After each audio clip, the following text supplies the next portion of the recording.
Ah, Malta, such a beautiful place, with so many sights, architecture and open space, a place of tranquility, peace and views of the sea, or so it used to be.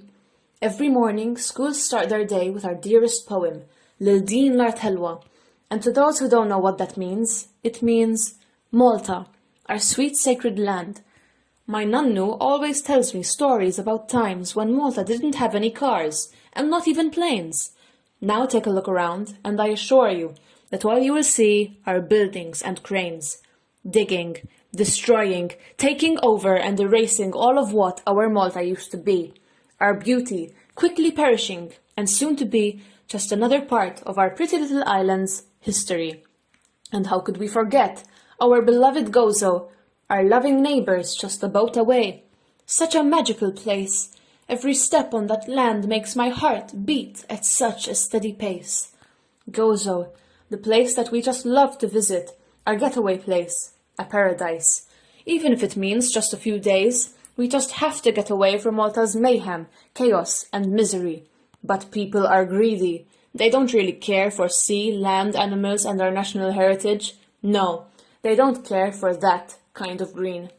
They like things like wealth, taxes, law and business, fancy clothes, expensive buildings, big machines and many other excessive things. They would rather dig up our ancestors' graves, our ancient artifacts and our sacred land to receive their flows of cash in the forms of hotels, houses, garages and even more flats. Now, because of this, our dearest Gozo is being taken down along with Malta, with more flats, garages, and yet again, all those other non-essential, excessive things.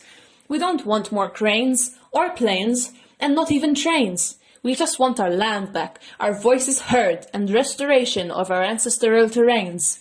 How many protests, poems, songs, and voices will it take for our government to get their fingers out of their ears and see that this is not what we wish for our little Malta to be? How high, how far, how loud do we have to shout for them to stop ignoring what is coming out of our mouths? Are we invisible? Are we on mute? I don't think so. So why does it seem so?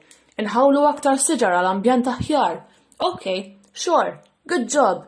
But that wouldn't be the case if you hadn't dug up all of Malta in the first place. Ah, Malta. Right, that place. A place of chaos and mayhem. A miserable place. What about Gozo, I hear you say? Well, that too is soon to be yet just another place. A place like Malta, full of chaos, madness and misery.